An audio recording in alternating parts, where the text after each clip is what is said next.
കൂട്ടുകാരെ, നമുക്കിന്ന് ചോട്ടുകുരങ്ങന്റെയും കണ്ണൻ മുതലയുടെയും കഥ കേട്ടാലോ? പണ്ട് പണ്ട് ഒരു നദിക്കരയിൽ വലിയ ഒരു ആപ്പിൾ മരം ഉണ്ടായിരുന്നു. അവിടെയായിരുന്നു നമ്മുടെ ചോട്ടുകുരങ്ങന്റെ താമസം. ചോട്ടു ആപ്പിൾ മരത്തിലെ മധുരമുള്ള ആപ്പിളുകൾ സദാ കഴിക്കുമായിരുന്നു. അങ്ങനെയിരിക്കെ ഒരു ദിവസം കണ്ണൻ മുതല അതുവഴി നീന്തി വന്നു. മരത്തിലിരുന്ന ചോട്ടുവിനോട് എനിക്ക് കുറച്ച് ആപ്പിൾ തരാമോ എന്ന് ചോദിച്ചു.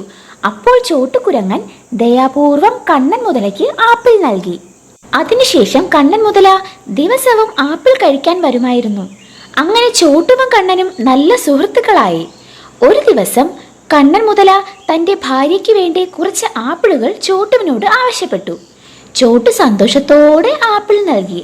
കണ്ണൻ മുതല തന്റെ ഭാര്യയ്ക്ക് ആപ്പിളുകൾ കൊടുത്തു. ഭാര്യ അത് ആസ്വദിച്ച് കഴിക്കുന്നതിനിടെ ചിന്തിച്ചു, ഈ ആപ്പിൾ ഇത്ര മധുരമുള്ളതാണെങ്കിൽ ഇത് തന്ന കുരങ്ങന്റെ ഹൃദയം ഇതിനേക്കാൾ രുചികരമായിരിക്കും. അങ്ങനെ അവൾ കണ്ണൻ മുതലയോട് തനിക്ക് ചോട്ടുകുരങ്ങന്റെ ഹൃദയം വേണമെന്ന് പറഞ്ഞു. കണ്ണൻ മുതല ദുഃഖിച്ചു.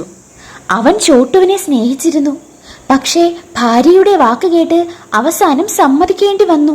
അടുത്ത ദിവസം കണ്ണൻ മുതല ചോട്ടുകുരങ്ങനോട് പറഞ്ഞു, എന്റെ ഭാര്യ നിന്നെ വീട്ടിൽ ഉച്ചഭക്ഷണത്തിന് ക്ഷണിച്ചിട്ടുണ്ട്, വരുമോ?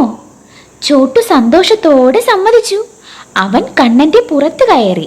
അവർ നദിയുടെ നടുവിലെത്തിയപ്പോൾ മുതല പറഞ്ഞു, സത്യത്തിൽ എന്റെ ഭാര്യ നിന്റെ ഹൃദയം ഭക്ഷിക്കണമെന്ന് ആഗ്രഹിക്കുന്നു.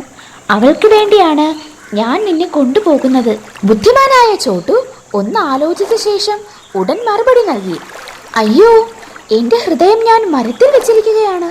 ആദ്യം തിരിച്ചുപോയി അത് കൊണ്ടുവരണം. കണ്ണൻ മുതല അത് വിശ്വസിച്ചു. അവനെ വീണ്ടും കരയിലെത്തിച്ചു. കരയിലെത്തിയ ഉടനെ ചോട്ടുകുരങ്ങൻ ചാടി മരത്തിൽ കയറി. ചോട്ടു പറഞ്ഞു, നീ എത്ര വലിയ മൂഢൻ! ഹൃദയം ഒരാൾ മരത്തിൽ വെക്കുമോ?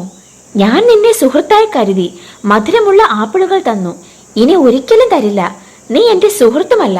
കണ്ണൻ മുതല തല കുനിച്ച് ദുഃഖത്തോടെ തിരികെ നീന്തിപ്പോയി. ഇതിൽ നിന്നും കൂട്ടുകാർക്ക് എന്താ മനസ്സിലായേ?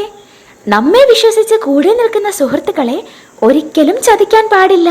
ചോട്ടുവിന്റെയും കണ്ണന്റെയും കഥ ഇഷ്ടമായാൽ സബ്സ്ക്രൈബ് ചെയ്യാൻ മറക്കല്ലേ.